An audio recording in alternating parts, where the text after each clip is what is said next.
We characterize MS into different subtypes, phenotypes, if you will. The commonest is relapsing remitting.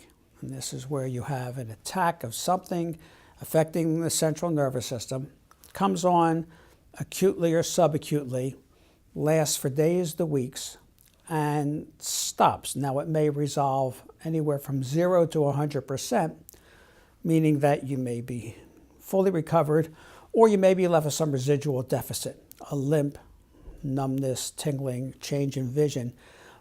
But it stays stable over time until the next attack, and that's what makes it relapsing remitting. The period between those attacks, the time between those attacks, is extremely variable. It could be weeks, months, years, decades. And this is why prognostication in MS is so difficult, because of the serious neurologic diseases. This is the most variable, from extremely mild to very severe. Relapsing remitting can follow that entire course. Sometimes, in some people, the relapsing remitting phase will then enter a progressive phase, where in between attacks, there'll be gradual worsening.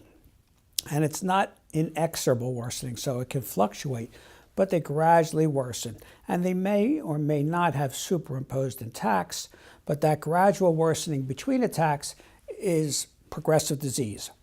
If they start out with a relapse, then it's secondary progressive disease.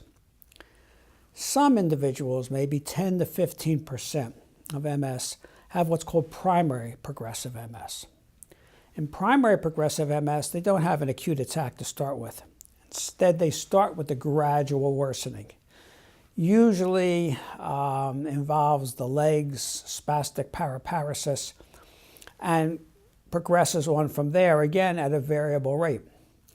The two progressive phases both carry a worsening prognosis, in that most of the disability that we see, the lasting disability, is in patients with progressive disease.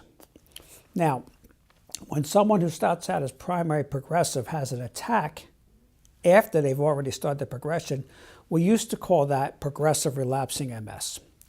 But more recently, we reviewed these phenotypes, and we decided to subtype them further as to whether there's activity or no activity, and whether, if you are in a progressive phase, whether you're progressing or whether you're stable.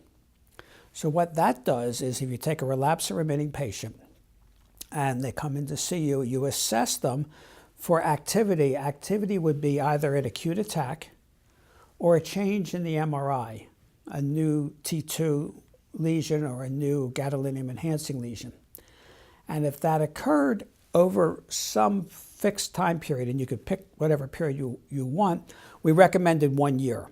So someone comes in, I'll make an assessment 1 year down the road as to whether they had any activity or not, so they become relapsing remitting, active if they had had an attack, or active if they had had a change in their MRI. That holds for progressive patients too. So if you were a primary progressive patient and then you had an acute attack, which can happen, what used to be the old progressive relapsing, you now would be primary progressive active. Now, if you're primary progressive or secondary progressive already, then you may be characterized as either active or not active over, say, a 1 year period, but also whether you progressed or didn't progress. That is, did you get worse? And some progressive patients stay stable for long periods of time. And so for progressive individuals, they can be active and progressing, active but not progressing, progressing but not active, or neither active nor progressing and therefore stable. And so that's the modern characterization of the disease types. And we think it's more helpful now because we need to know what people are doing within a time frame to get a better idea on prognostication, which is not one of our strengths, but also to develop means of better gauging how people respond to our therapies. When they revised the MS phenotypes in 2013 and it was published in 2014, they did away with one of the MS phenotypes, the so-called progressive relapsing. Previously, In the unusual MS patient that showed gradual worsening, slow progression from onset, they considered them either primary progressive or progressive relapsing. The only way they differentiated them was that the progressive relapsing patient subsequently had a superimposed acute attack or acute relapse. So if that happened, they were no longer considered primary progressive, and they were switched from primary progressive to progressive relapsing. After a number of years, it's become apparent that that was an artificial division. If you're progressive from onset, you're falling into a unique group. And we know that about 1.5% of primary progressive patients will have a clinical attack each year. It's not 100% separated that they can't have a clinical relapse. So they really combined primary progressive and progressive relapsing and did away with progressive relapsing. And so primary progressive is the unusual 10 to 15% of MS that shows gradual slow worsening from onset, shows about a decade later age of onset, often in the mid-40s, and shows an equal sex ratio, men as likely affected as women, the only MS phenotype that does not show a female predominance.